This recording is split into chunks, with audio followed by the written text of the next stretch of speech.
The sun hung high in the sky, its rays burning the young rice shoots that grew neatly in rows in the rice fields. The air that afternoon felt heavy, filled with the aroma of wet mud and slowly roasting leaves.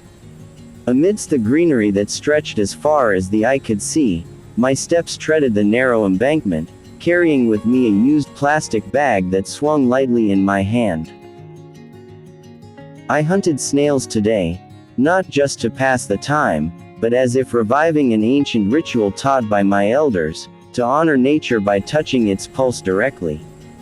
Between the young and fragile clumps of rice, my hands parted the water, looking for small shells hidden in the mud. My fingers tingled as they touched something slippery and cold. The first snail I found, wrapped it in soil and hope. In between hunting, I looked up, taking a deep breath of the fresh scent of udafa, a wild plant that thrives on the sides of the rice fields.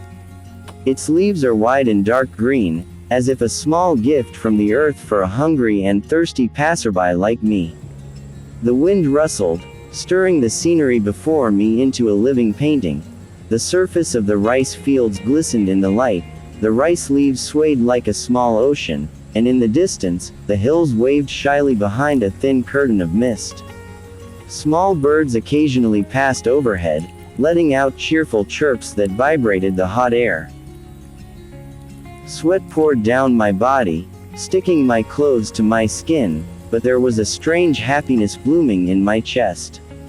In the midst of a world that is often noisy and rushed, here I found an older, slower, and much more honest rhythm. Every snail I found, every strand of air I plucked, seemed to rebuild the bridge that was almost broken between humans and the land that sustains them.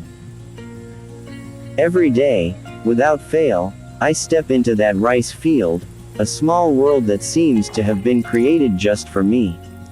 No matter how the sun burns my skin, or sometimes the wind brings a thin rain that pierces my bones, I still go down into the mud, feeling for the life hidden beneath the puddles. This is not just about hunting snails to feed my ducks who wait with open beaks.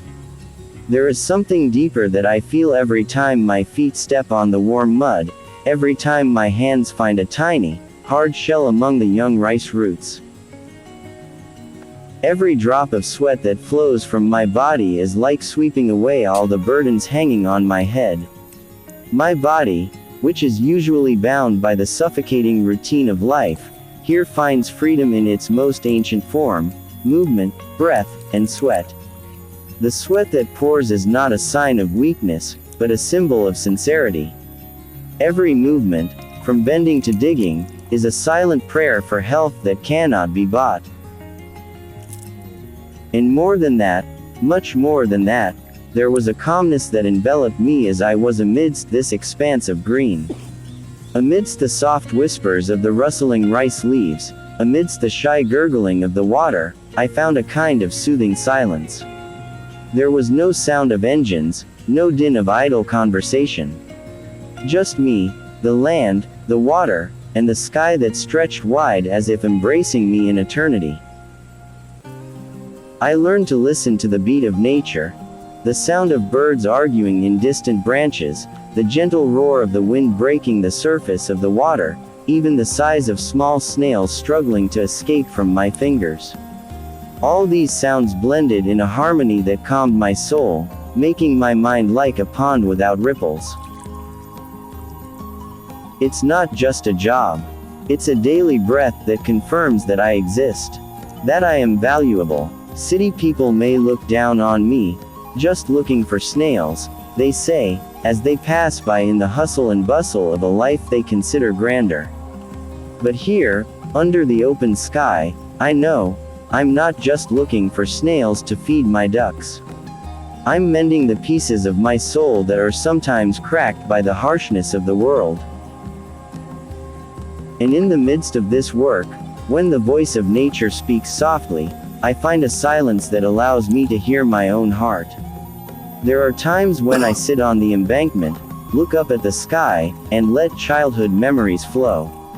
Memories of my little hands that were also covered in mud, of my father laughing in the distance, of my mother's voice calling me home in a worried and loving tone.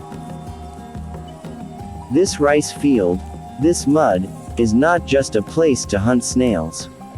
It is a small altar where I pray without words, where I make a promise to the world that I will keep walking, even if it is hard, even if it is slow, even if sometimes alone. Every drop of sweat that drips not only wets the ground, but also waters the seeds of health in my body. I move, I fight, I live. No modern exercise equipment, no air-conditioned gym, just me, the heat of the sun, and long breaths that feel deeper when carrying the results of the hunt. In this rice field, in the almost sacred silence, I found the simple meaning of courage, to endure, to be faithful, and to love what is in my grasp.